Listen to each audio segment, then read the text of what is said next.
last story for today, just kind of the most amazing story. I sent the extremely wonderful, very wonderful Matt a picture of this young man. I want if you have his picture to put up there. This young guy, his name is Carson King. This young guy on a game day made that handmade poster, which says, if you can't read it, Busch Light, like B-U-S-C-H, the beer. Busch Light supply needs replenished. Venmo. And then he puts his Venmo account name, Carson-King-25. This is a kid on game day, as a joke, was going to a football game and held that up, saying, hey, Venmo me some money. I need more beer. Well, people started Venmoing him. Actually, one particular big sports network, I think ESPN, happened to catch him on camera. Maybe they thought it was funny, so they show it so people see it. So it got airtime. Well, he started getting all sorts of donations. I mean, big time donations. And then people, he said at some point, Jim, raising so much money, I will put the money I raise toward a local hospital. Give it to charity instead of just keeping it himself. So this kid, that sweet kid with that sweet face, raised over $1 million by putting a little note up, hey, Venmo me, over $1 million. Indeed did donate it to a local hospital. And so this is a great feel-good story. You read about him, people call him the Iowa legend, sweetest kid ever, out of college, didn't find his career yet, working security at a casino, happens to go to the game, happens to hold the sign up, gets $1 million to his name, and he does indeed give it to a hospital.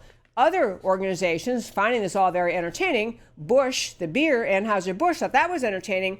So they put out a thing, hey, whatever you put in, and I've forgotten the particular deal they offer, because there's several companies got involved saying, hey, we'll match whatever you put in, we'll double, we'll add something. I mean, all these different companies volunteered to pile on and add money if people did the Venmo thing for this children's hospital. So the kid was it was a great story, great feel-good story. You gotta love it.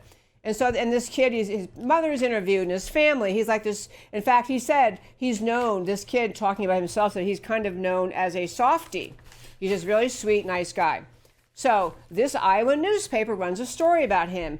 And near the close of the story, they say, after all these accolades and all these companies adding on and piling money in, and this hospital is just like, money from heaven from some 25-year-old. But this Iowa Des Moines Register newspaper added toward the end of the story, a routine background check of King's social media revealed 2 racist jokes. And then it describes them and said the joke tweets, these are joke tweets that were racist in nature, date back to 2012 when he was a 16-year-old high school student. So, this kid is asked, why did you put these 2 racist tweets out? He says, he said something like, I'm embarrassed to recognize how I thought when I was 16. Now he's 25. He's this incredibly generous kid, young man. And all of these spineless, jelly-spined companies like Busch, Anheuser-Busch, and others immediately backpedaled and announced they were severing all connection to this kid, Carson King, and they want nothing to do with him, and they're outraged by his statements. I mean, people, I have several points about that. Number one, they use this term, the cancel culture. It's like the media finds one bad thing about anyone they want to get, one bad thing, a racially insensitive tweet when you're 16, and your entire existence is canceled. You have no value in life because one mistake, one stupid mistake, or in his case, 2 stupid tweets when he was a high school kid are enough to cancel his entire, all he'd been on, by the way, he'd been on all sorts of news shows because they're celebrating what a fun thing, great thing, what a generous kid.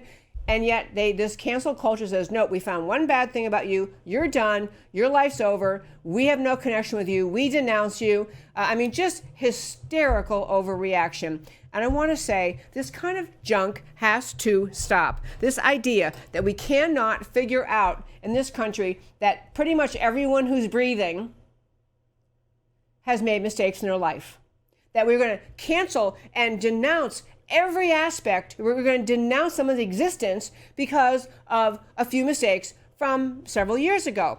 Somehow, this cancel culture, to be clear, only applies to good people, only applies to conservatives, only applies to Republicans. Somehow, cancel culture has not found it in their heart to cancel Hillary Clinton's existence on the political stage, regardless of how absurd, how long-standing, how extreme her wrong conduct is. The cancel culture is for wimps. It's for and Anheuser-Busch, the board, all these other companies I could list, quickly piled on this poor kid. And you know what? I want people to pile on back. Complain to Anheuser-Busch. Are you kidding? This kid is this great thing and you're going to cancel several connections because of 2 tweets when he was 16? We've got it. This cancel culture is it is the media that's a problem. It is the belligerent left that turns any mistake, any wrongdoing into just obliterate the person. And it is corporate America that plays along instead of standing up and saying, thanks a lot for criticizing this kid. We're sticking with him. He's apologized. We're done.